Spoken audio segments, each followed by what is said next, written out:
Are you passionate about foreign policy, national security, and the latest in domestic politics?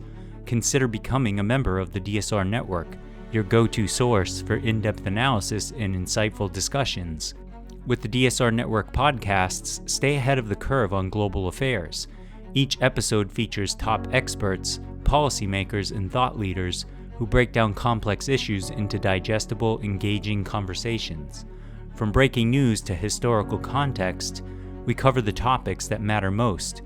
Whether it's the intricacies of international diplomacy, the latest in national security strategies, or the dynamics of U.S. politics, the DSR Network has you covered.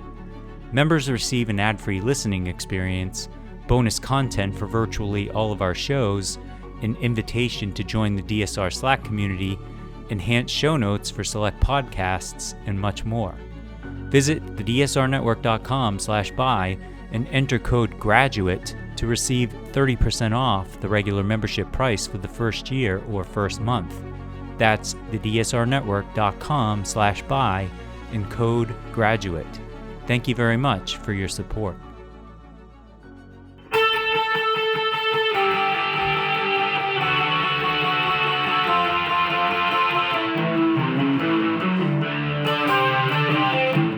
This is the Daily Blast from the New Republic, produced and presented by the DSR Network. I'm your host, Greg Sargent. Today, President Biden and Donald Trump hold their first debate in Georgia. This comes after Trump and his media allies have spent weeks mocking Biden's age, promoting doctored videos that deceptively make Biden look doddering, and constantly making kindergarten-level jokes about Biden inevitably being jacked up on drugs at the debate. Which raises a question. Is all that stuff about Biden's age just chum for the MAGA masses, or does it reflect a genuine belief that Biden actually is so deep into his dotage that he can't possibly be a worthy debate adversary? The Bulwark's Mark Caputo has a good new piece raising the curtain on this debate and reporting on Trump's preparations for it. So we invited him on to shed light on what the Trump Brain Trust is really thinking on that question and many others. Great to have you back on, Mark. Thanks, Greg. Good to be here. Okay, so you report in your piece that Trump and his advisors are determined to avoid the mistake they made at the first debate in 2020 when Trump was absolutely out of control. You also report that Trump has held half a dozen sessions, each about an hour, with top aides like Stephen Miller, campaign co-manager Susie Wiles, and others. Why don't you just tell us where things are right now? What's their thinking? Well, the overall thinking of the Trump campaign is that they're winning, right? And so Trump, in their telling, is more relaxed than he's been in a while. But of course, that's a relative statement. If you look back at 2020, which is a thing that weighs on the back of Trump's mind to the degree that he would express regret, admit fault or error. He royally fucked up in the 2020 first debate. Just too aggressive, interrupted too often, and he lacked a certain amount of calm, ease, charm, wit, or whatever. Now, I know a lot of people don't think he has any charm or any wit, but there are a certain number of people that do. Nevertheless, in 2020, it was pretty clear there was none of that. And the polling, the pundits, and his own top advisors told Trump, like, look, you really shit the bed here. That's weighed on him. And now he gets the second chance for a first debate, albeit in 2024 against Joe Biden.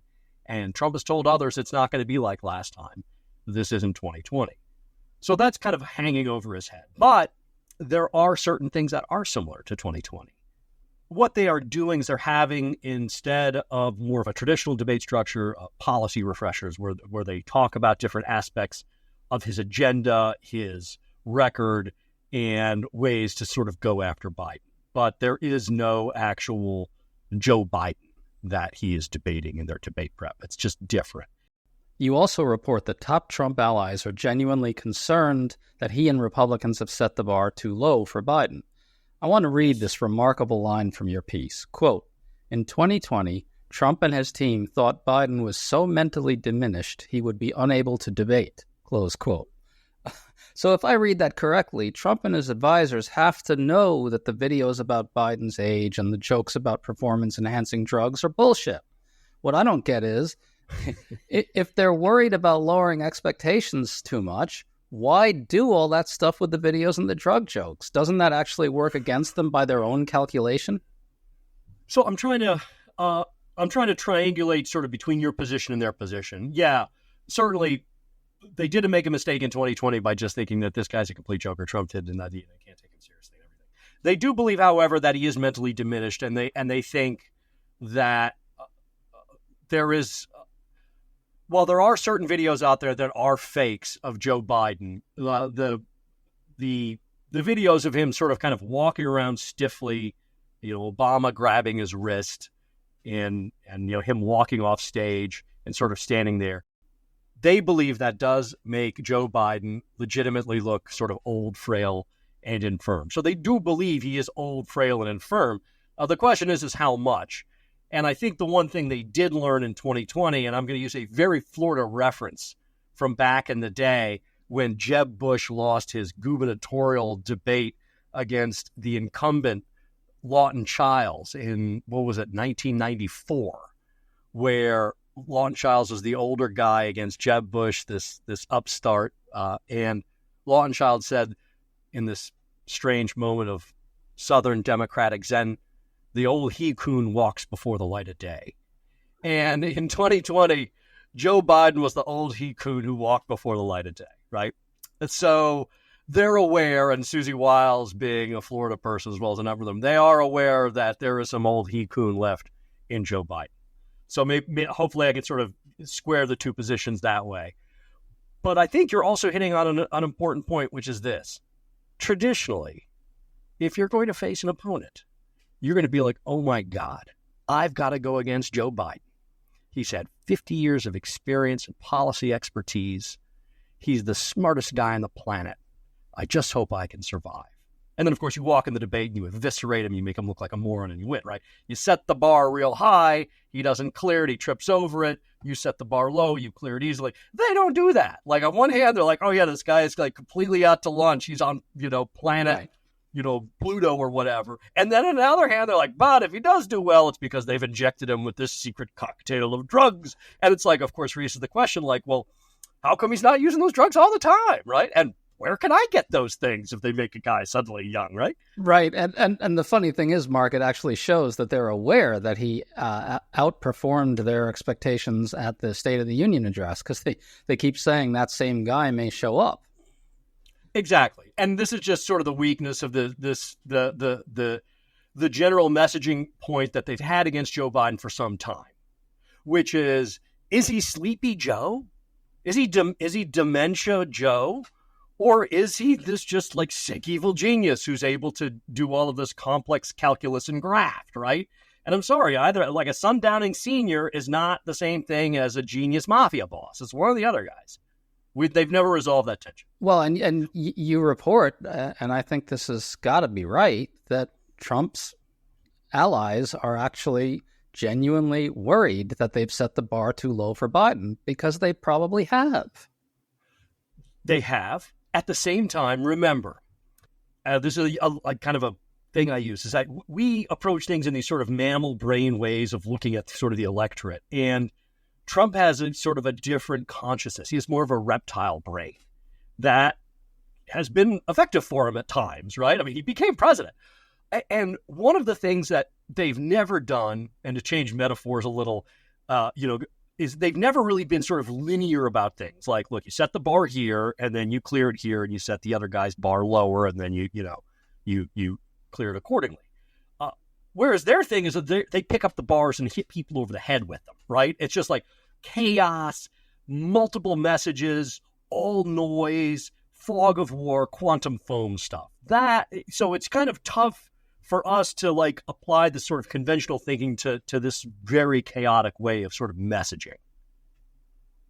Yes, they have this approach to politics that's very Trumpy and very Steve Bannon-ish. It really is. It's something different. It's got some. It can trace a lineage back to Bush and Rove and before that to Lee Atwater and stuff like that. But in some other senses, it's actually different. It's extra dimensional. It's just different. Yeah. Yeah. Just different. I want to point out that you actually reported this, that people, Oh, no. that people in the campaign are reluctant to call their preparations debate prep because that would suggest Trump isn't already prepared. Now, that's some seriously cultish stuff, right? But all joking aside, I think it gets at something serious here. It's just true that the need to maintain the cult of Trump's invincibility, the need to kind of maintain the idea that he's always got his enemies on the run no matter what, he's absolutely master of all events, that just does produce overconfidence for Trump himself and his more, shall we say, devoted allies. Don't you think? Yeah, clearly that's certainly going to be a risk. The another way of looking at it, or kind of reinterpreting it through what they would sort of say, is Trump has always been a believer in the power of positive thinking, right? If you think something and if you create the atmosphere for it, it will sort of manifest. One of the fascinating things about the Trump-Biden face-off is these two guys have great similarities and then these great differences. And the great difference here is, Donald Trump is sitting for these, quote, policy refreshers where you don't call it debate prep. There's no one playing Joe Biden. There's no dynamic modeling of what an exchange would look like. And then on the other hand, you got Joe Biden with his top advisors. He's got one guy playing Donald Trump. I'll bet they've got a stopwatch. I know how those Biden people work. They're really metric and data oriented. And Joe Biden is rather disciplined about that stuff. So the contrast in styles is pretty stark. I do want to remind everyone on this notion of Trump as a positive thinker who can mold reality with that magical power of his. They lost. I didn't quite say that, just to be right. No, you didn't. Clear. Oh yeah. I don't want people like, why did you think that he's like, No, absolutely. Mark did not say that. I'm clarifying that right here. I said it, but there is that kind of vibe from them often. That is sort of the way they think. That's how Trump thinks. But they lost the last 3 national elections. Let's just remember that. MAGA World has been viciously attacking CNN as biased against Trump. They've made up a controversy over CNN's Casey Hunt cutting off Trump's campaign spokesperson after she kept on attacking the debate's moderators. Now, okay, Mark, I get that in the right-wing media universe, everything is always about Trump being the victim. But you've been doing this for some time, and you know how Republican politics works better than just about anyone. They know this is bullshit, right? They're just gaming the refs, right? What is the thinking here, really, with this kind of attack on CNN beyond just, oh, here's another way we can excite our supporters with made-up nonsense? I think it's just what they believe, and that's what they're doing. Like, the general posture of conservatives across the board is that mainstream media, especially non-Fox, MSNBC, CNN media, is against us, and it's just who we are. And so therefore, let's let it rip. There is a little bit of gamesmanship, working the refs. I don't think, sort of to your point, which you either suggested here or early in our various conversations that we've had, it's not as if there's a lot of actual planning about this. Okay, Caroline, you're going to go on to Casey Hunt's show, and you're going to say this, and she's going to cut the mic. Like, a lot of this stuff is just sort of organic, and this is just what they think. And just like their messaging with Joe Biden, genius or idiot, right? It's just sort of whatever the phrase, and I'm going to mispronounce it in Spanish, lo que salga de los cojones, which is whatever comes out of his balls.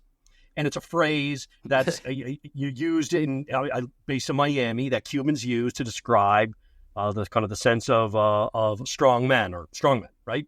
And that sort of just pervades this. So I think just a lot of this is A, what they believe, B, just enjoying working the refs and sort of getting off on it and winning the day in the news cycle.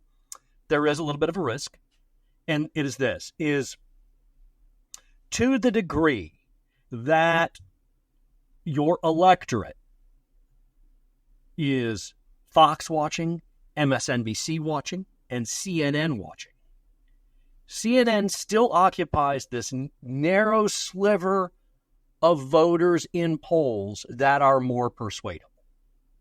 And the risk for Donald Trump, I believe, and I don't know how much of it is, and we'll have to see what he does, is not understanding that Dana Bash and Jake Tapper are watched by those persuadable voters who generally like them. And you have to be careful when you apply your Saul Alinsky rules for radicals, that one of the rules you need to apply is that a tactic that goes on too long becomes a drag and hurts you, right? And therefore, when Donald Trump is up there, well, yeah, he believes the media is biased, and yeah, the media's against him, and yeah, he needs to work the refs. He could overdo it a little. We saw in 2020 where he really overdid it. Mark, let me ask you, there might be a through line here with the age stuff to what you just said about the attack on CNN. Is there a laziness that sets in with Republicans and right-wingers that can really be traced back to the fact that their media just fundamentally don't challenge them, right? If they want to go out and say CNN did this horrible thing to Trump, everyone in right-wing media just repeats it as if it's true, right? There are differences on the right. I'm not denying that for a second. There are genuine ideological splits and real arguments and all that. But in certain segments of the right-wing media, there is kind of a uniformity and a kind of tendency to fall back on propaganda that ends up having this effect where people just can say something as ludicrous as this attack on CNN and know that they're going to get applause. Does that create a laziness?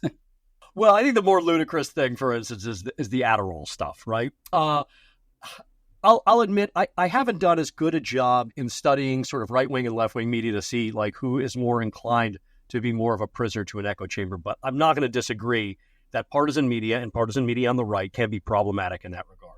A little story to tell you. I'm not going to mention the news outlet, but I did a news interview and I was on with a conservative guest who said, look, I don't want to spread a conspiracy theory. And I'm like, oh boy, here comes the but. And then there it was like, but I don't think Joe Biden is going to be the nominee. And I was just like, look, I had to be diplomatic about it. And I was like, I don't want to, have an argument or say anyone's wrong. But I think I said at the time, it would really help Republicans if they disabused themselves of this notion.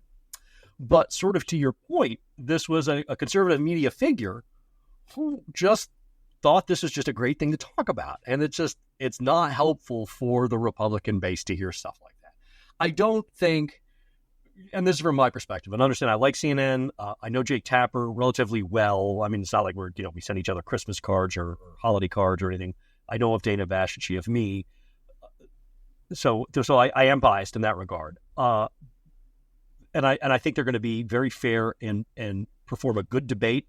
And I think they're going to do that because even before Donald Trump decided to come out of Canada and do this, I think they're going to let these two guys just debate and not try to thumb this. Like, look, you're the president, you're the former president, one of you guys are going to be president again, right? You go at it, have at it. Is, by and large, there is just no way you're going to disabuse Republicans of the notion that the media is out to get them. It's just sort of impossible. and you're not going to be able to shake it out of their heads. So I think Trump, when he gets on stage, is going to have an approach avoidance conflict where he's going to want to go after CNN, but he's going to need to remember that Joe Biden is his main opponent, and if he doesn't do that, it could cost him. Very interesting prediction, or at least you're not predicting it. You're suggesting it's a possibility. I just don't know. The dumbest thing to do in the world is try to predict what Donald Trump's going to do. I was just not good at that. Well, in some ways, he's very predictable at the same time. You're getting at something I wanted to bring up, and we can wrap it up after this. There is this kind of weird split screen effect with the Trump campaign, and you've gotten at this well in your reporting before. On the one hand, you have these allies of Trump who are all over right-wing media praising him in kind of shockingly cultish ways. He's perfect. He's both all-powerful and a persecuted martyr, etc. But on the other hand, there really are a bunch of genuinely, seriously hard-boiled GOP operatives in the Trump campaign who are much more realistic about Trump's limitations and long-term difficulties, and they know what you said. They know that's true, that Trump can't attack CNN in there. If he does lose his shit and attack CNN, everyone on Fox will say it was the greatest moment ever. But campaign manager Chris LaCivita will know that that's nonsense. Can you talk about that split? Right. The metaphor that I've used in the past, and I've used in relation to this debate, and in relation to Donald Trump in general, is Donald Trump is like nuclear power. He produces a lot of energy and radiation. And the trick of his campaign is to have those technological professionals keep the cooling tower over the reactor so it doesn't go into meltdown and doesn't irradiate everyone, and instead produces the power that they need to get them to go where they need to go. So that is a constant thing. And so part of it is just understanding who their candidate is. And they understand that Donald Trump is going to do what Donald Trump wants to do. And they try to kind of guide him in the right direction. But one of the things you haven't seen this cycle that you have in the previous ones is a lot of the Kremlinology stories, right? Like Donald Trump is this and this advice. And that's in part because guess what? Like Kellyanne Conway is not that close anymore. And she was one of the main leakers out of Trump world. Same with Jared and Ivanka. They were some of the main leakers, like leaking about, their dad and father-in-law. And there were a few other types. Whereas the Wiles, LaCivita, and Tony Fabrizio era is more, this is our guy. This is our nuclear power plant. We're gonna try to harness the power and keep it out of meltdown and cross our fingers. So far, it's working. We got 4 or 5 months to go. Well, Mark, you make them sound like a really lovely family. Well, politics ain't beanbag, to quote, I think, Obama, if I'm not mistaken. Right. Mark Caputo, thanks so much, man. It's always great to talk to you. You really help us understand that mysterious universe out there. I appreciate you, Greg. Folks, make sure to check out some good new pieces we have up at TNR.com. Walter Shapiro arguing that Joe Biden, above all, should be boring in today's debate. And Timothy Noah explaining how Trump's 2017 tax cut created a huge stock buyback spree. We'll see you all tomorrow. You've been listening to The Daily Blast with me, your host, Greg Sargent. The Daily Blast is a New Republic podcast and is produced by Riley Fessler on the DSR Network.